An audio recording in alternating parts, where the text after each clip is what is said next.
우리 다 같이 사도신경으로 신앙 고백하심으로 6월 23일 새벽 예배를 하나님께 드리겠습니다.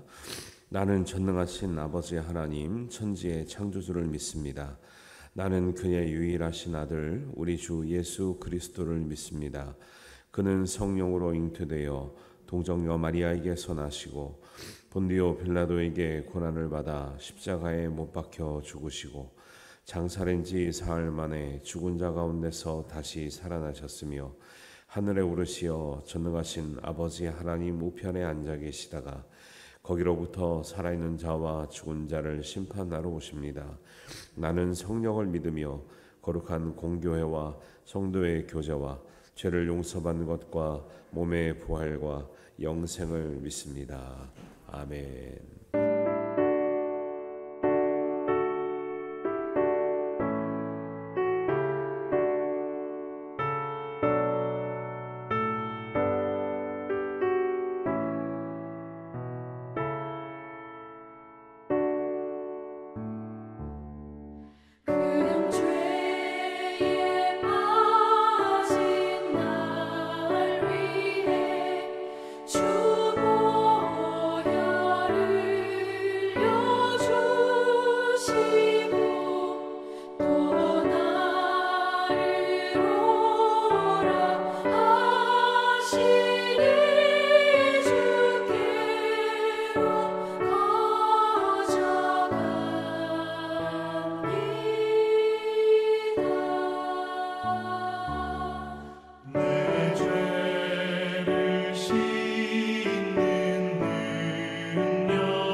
하나님 말씀은 시편 78편 40절에서 55절까지 말씀입니다.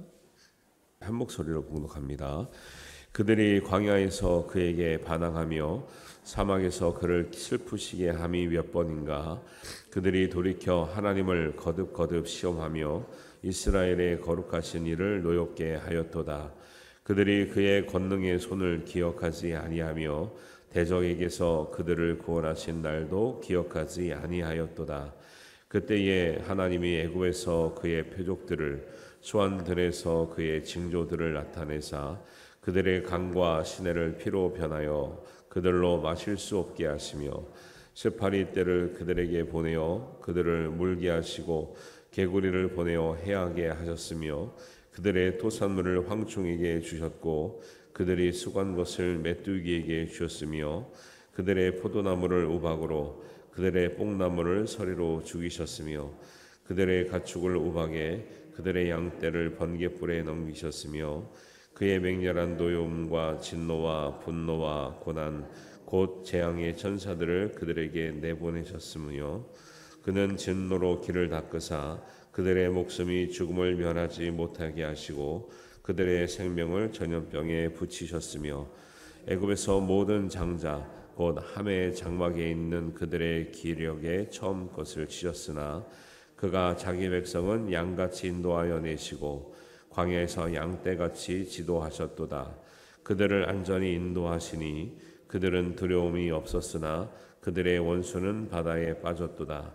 그들을 그의 성소의 영역 곧 그의 오른손으로 만드신 산으로 인도하시고 또 나라를 그들의 앞에서 쫓아내시며 줄을 쳐서 그들의 소유를 분배하시고 이스라엘의 지파들이 그들의 장막에 살게 하셨도다. 아멘. 한 주간을 시작한 여러분들에게 하나님의 긍휼과 은혜가 함께 하시기를 주님의 이름으로 축복합니다. 네, 시편 78편은 72절까지 있잖아요. 긴데 우리가 이제 맨 앞에 보고 주말에 이제 조금 건너뛰다가 지금 40절에 이르렀는데 시편 78편은 이스라엘 과거를 회고하면서 하나님이 주신 교훈, 경험했던 은혜를 다음 세대를 위해서 남기는 이제 교훈들을 정리해서 기록해 놓은 거죠. 그래서 구약의 이스라엘이 형성되는 초기에 있어서 가장 중요한 사건은 이제 출애굽 사건하고 홍해를 건너서 가나안 땅에 들어오는 이 사건이 모세 오경의 전체의 내용이거든요. 그래서 이제 하나님의 구원 계획과 언약의 성취라고 하는 것이 사실은 이스라엘 백성의 입장에서 내가 뭘 원하고 내가 계획한 게 아무것도 없잖아요.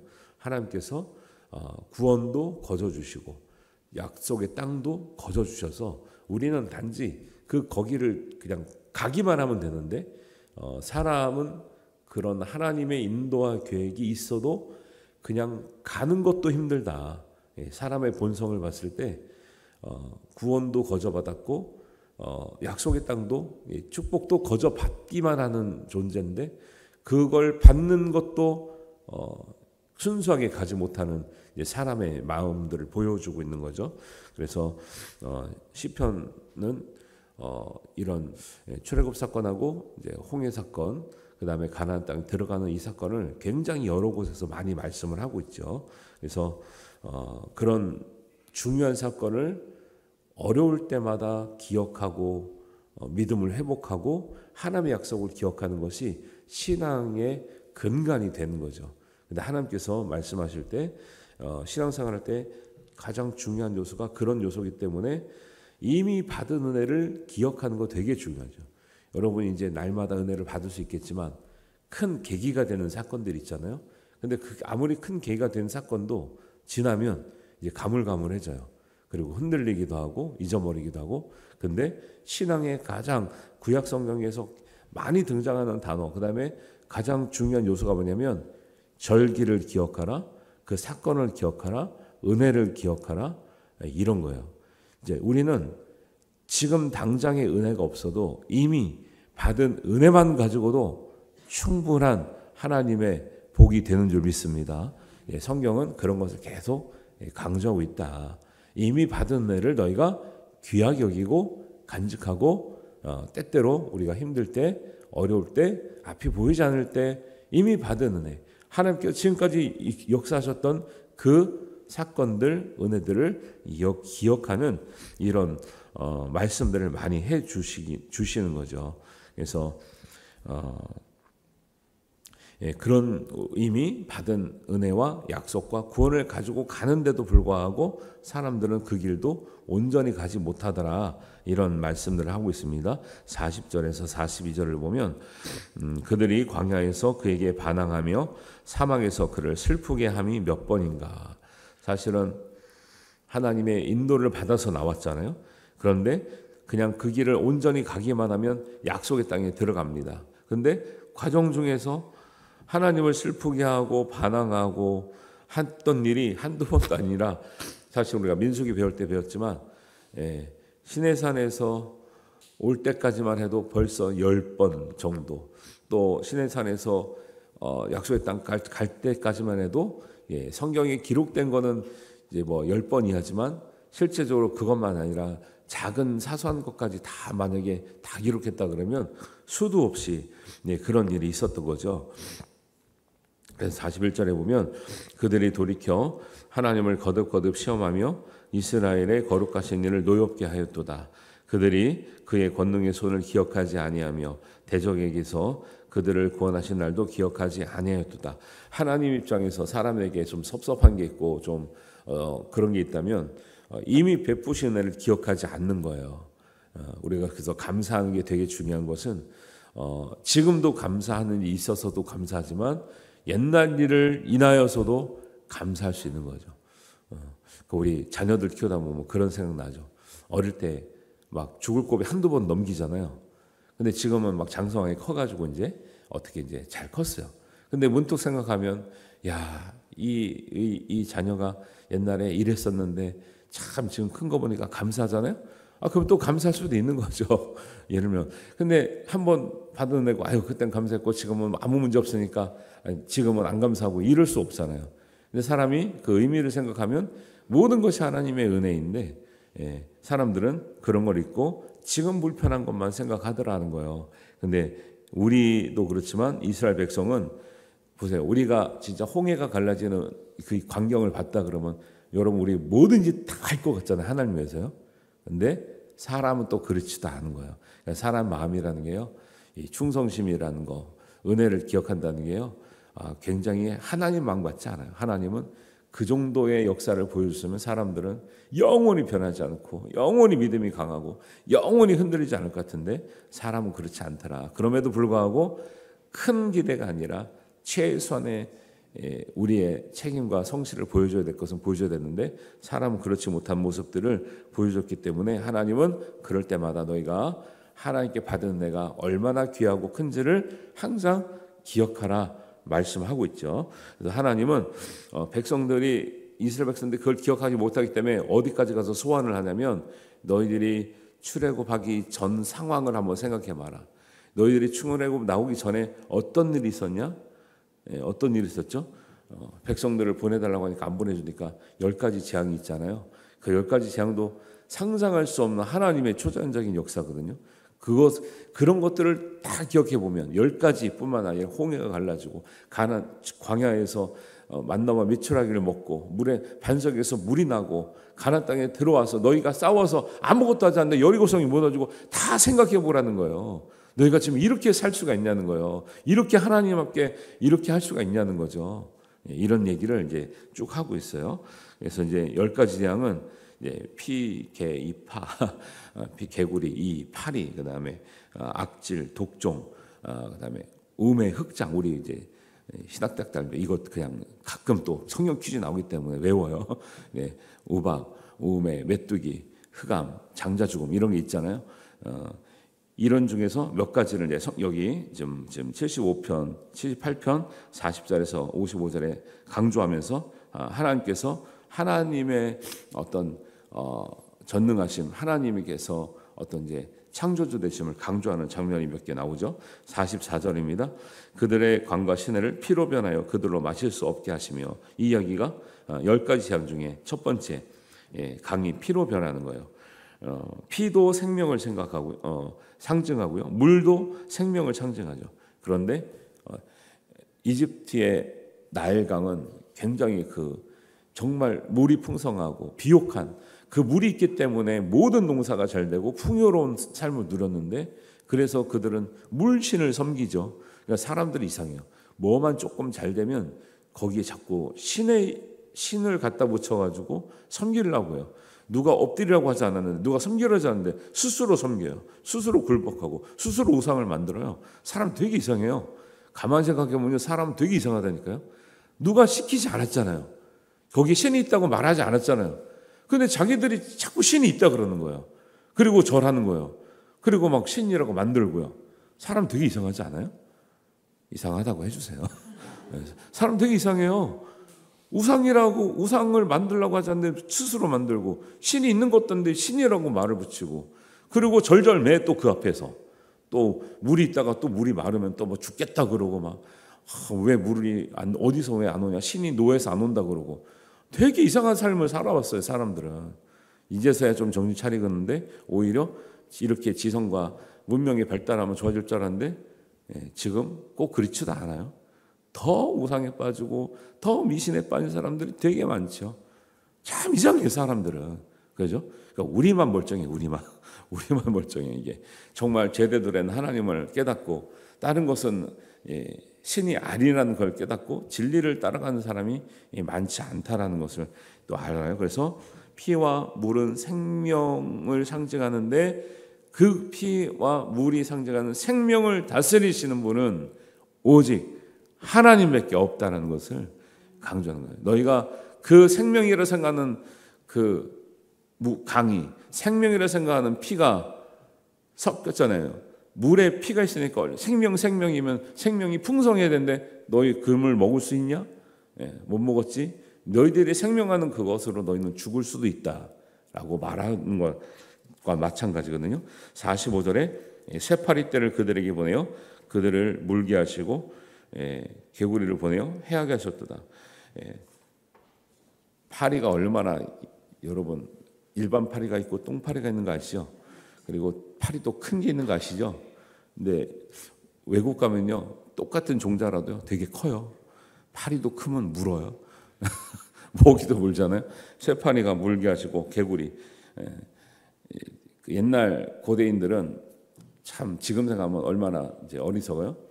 많으면, 뭐가 많이 생기면 또 뭐가 신이 있는 줄 알아.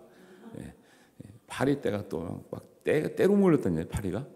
개구리도 알 낳는 거 보면 막 버글버글 하잖아요. 좀 징그럽잖아요. 개구리 알 보면. 이게 뭔가 많으면 거기에 뭐가 있는 줄 알아. 그러니까 옛날 고대인들은 막 많고 풍성하고 크고 이러면 다 엎드리고 절하고 막 거기 신이 있다고 그러고 이러거든요. 우리가 지금 생각할 때는 파리와 개구리가 뭐 별거 아닌 것 같아도 이 당시에는 다산의 신이에요. 다산의 신. 한 번 날 때 개구리처럼 많이 낳는 게 어디 있습니까? 알을.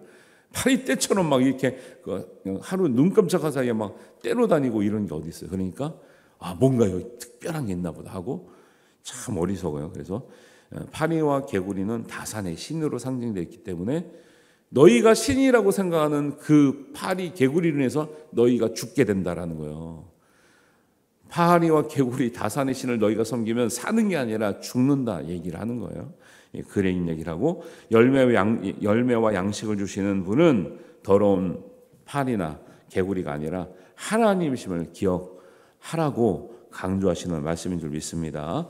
46절에 보면 그들의 토산물을 황충에게 주셨고 그들이 수고한 것을 메뚜기에게 주셨으며, 이렇게 해서요.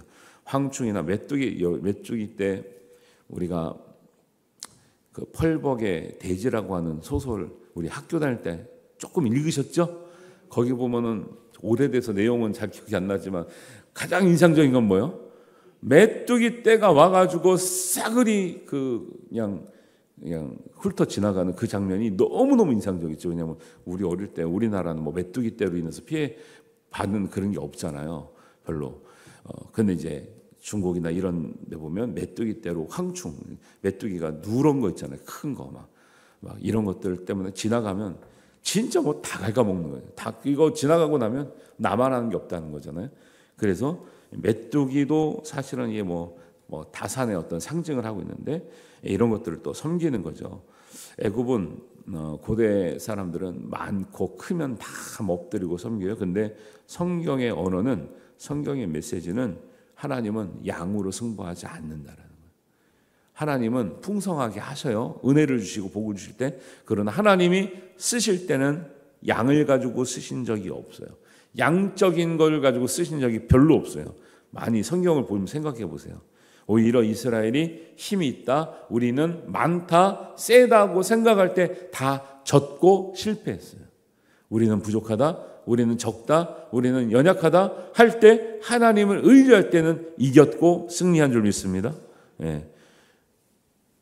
골리앗 블레셋하고 싸울 때 이스라엘 군대가 없어서 가만히 있었던 게 아니죠. 누가 가서 이기는 거예요? 다윗이 가서 이기는 거예요. 예. 항상 그래요. 이스라엘은 본인이 크다, 힘이 있다, 우리 군사가 할만하다 할 땐 다 졌어요. 이게 신앙적으로 주는 메시지예요. 우리가 하나님께 은혜를 받게 되면, 옛날에 어려울 때, 힘들 때는 부족합니다, 도와주세요. 하나님 어렵습니다. 좀 나아지면 구하지도 않고 하나님께 나오지도 않고 감사하지도 않아요. 나 살만한데요? 아무 문제 없는데요? 그러니까 그렇게 살아요. 그렇게 사는 게 큰일이 일어나지 않더라도 여러분, 우리가 실패로 가고 있는 길이에요, 그게. 예. 그래서 항상 우리는 겸손한 마음으로, 연약한 마음으로, 우리가 부족한 마음으로, 가난한 마음으로 하나님께 구하고 아뢰고 달라고 구하는 것이 은혜인 줄 믿습니다. 의미상으로 가끔 목사님들이 너무 달라고만 하지 마라 하지만 아니에요. 기도는 하나님께 우리는 받을 게 있죠. 솔직히 우리가 하나님께 뭐 드릴 게 있습니까? 하나님께 하나님 우리가 드리는 것으로 뭐 필요하신 게 있어요, 하나님이? 아니니까. 원래 기도는 달라고 하는 거예요. 기도는 달라고 하는 거지 뭘 우리가 받을 게 많지 우리가 뭐 드릴 게 많나요? 근데 그거를 너무 거기에 매이고 어떤 이제 기복신앙 쪽으로 그런 식으로 생각할까봐 기도는 달라고만 하는 건 아니다라고 말씀드리는 거지. 우리가 순수하게 보면 기도는 하나님께 달라고 하는 거예요. 하나님께서 주신다 그랬다니까요. 주시니까 너희 구하라 그랬어요. 그래서 여러분 담대하게 부르짖어 구하시기를 바랍니다. 예. 그런 것도 이제 말씀을 들을 때 잘 생각하셔요. 잘 생각하셔요. 예. 그런 것들을 지혜롭게 생각하셔야죠. 예.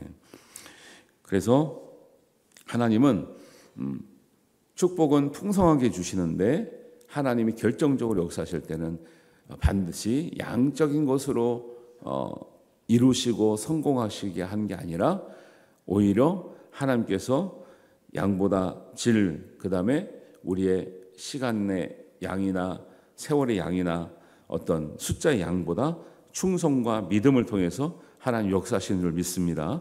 이런 것도 귀하게 생각하시고 가야 되죠. 그래서 그 근거되는 말씀은 신명기 32장 30절, 여호와께서 그들을 내주지 아니하셨더라면 어찌 하나가 천을 쫓으며 둘이 만을 도망하게 하였으리요. 하나님이 역사하시면 하나가 천을 쫓고 둘이 만을 도망하게 하시는 일도 있을 줄 믿습니다. 여호수아 23장 10절입니다. 너희 중 한 사람이 1000명을 쫓으리니 하나님은 한 명을 가지고 1000명을 쫓게 하셨어요. 그런 역사를 계속 베풀어 주셨단 말이에요. 근데 우리가 여유 있다 해가지고 야 조금만 가서 하자, 아이성 칠 때 조금만 가자 했더니 실패했어요. 최선을 다하는 거죠, 항상. 이사야 60장 22절입니다. 그 작은 자가 1000명을 이루겠고 그 약한 자가 강국을 이룰 것이라. 때가 되면 나 여호와가 속히 이루리라. 할렐루야. 보세요. 여러 군데에서 하나님은 하나가 천을, 둘이 만을, 한 사람이 1000명을, 작은 자가 1000명을, 약한 자가 강국을 이룬다 그랬죠. 예. 그래서 우리가 지금 연약하더라도, 지금 작더라도 걱정하지 말고 믿음으로 구하시고 일어나시기를 주님의 이름으로 축원합니다. 그래서 하나님은 애굽의 모든 장자가 죽을 때에도 이스라엘의 그 강했던 장자는 죽이시고 연약했던 이스라엘 장자는 살리셔서 출애굽을 하게 하셨던 그런 은혜를 베풀어 주심을 51절 52절에 말씀합니다. 애굽에서 모든 장자 곧 함의 장막에 있는 그들의 기력에 처음 것은 치셨으나 그가 자기 백성은 양같이 인도하여 내시고 광야에서 양떼같이 지도하셨도다. 그리고 하나님은 홍해까지 갈라주시고 대적들은 빠지고 하나님의 백성은 홍해를 걸어 나오게 하시고 얼마나 대단한 일입니까? 53절 54절입니다. 그들을 안전히 인도하시리니 그들은 두려움이 없었으나 그들의 원수는 바다에 빠졌도다. 그들을 그의 성의 영역 곧 그의 오른손으로 만드신 산으로 인도하시고 55절 또 나라를 그들의 앞에서 쫓아내시며 줄을 쳐서 그들의 소유를 분배하시고 이스라엘의 지파들이 그의 장막에 살게 하셨도다. 결국 하나님께서는 가나안 땅까지 인도하시고 가나안 땅을 12지파에게 아주 골고루 배분하시는 일까지 다 하나님이 하셨던 일인데 이거를 다 보고도 너희들 그렇게 살 수 있냐? 너희들 그렇게 믿을 수 있냐? 라고 한번 이제 반문하면서 너희들의 잘 하나님 베푸신 은혜를 기억하여 후손들에게 잘 물려주고 잘 신앙을 전수해라 하는 이제 말씀을 이제 하고 있는 거죠. 가장 중요한 것 지금 받는 은혜도 중요한데 이미 받은 은혜를 여러분 생생하게 기억하시길 바래요. 그래서 제가 여기 와서는 이제 시간이 없어서 간 적 없지만 우에 있을 때는 가끔 제가 청년 시절에 많이 다녔던 기도원을 가끔 한번 가봅니다. 그리워요 그 시절이. 그리고 여기서 얼마나 큰 은혜를 받았는가 한번 이제 새기기 위해서 지나가 봐요. 딴 데 가다가도. 그러면 참 그 은혜도 되고 참 여기서 그때 그랬구나. 비가 오는 날도 전나무 숲에 들어가서 아니면 큰 집회하면서 참 밤을 새면서 그런 은혜를 기억하고 힘을 내고 또 어려워도 견디고 그런 거 있거든요. 여러분들 다 그런 추억이 있잖아요. 기억하시고 감사하시고 그 은혜를 생생하게 간직하시는 은혜가 있기를 바랍니다. 그 은혜로 살아가는 우리 성도님 되시기를 주님의 이름으로 축원합니다. 하나님 아버지 은혜를 감사합니다. 우리가 베푸신 은혜, 받은 은혜가 많건만 우리가 기억은 상처만 기억하고 또 우리가 원망만 기억하고 또 어려웠던 것만 기억합니다. 하나님 은혜가 전부가 되게 하여 주시옵소서. 은혜만 기억하게 하여 주옵소서. 항상 감사로 살아가는 우리 삶이 되게 하여 주시옵소서.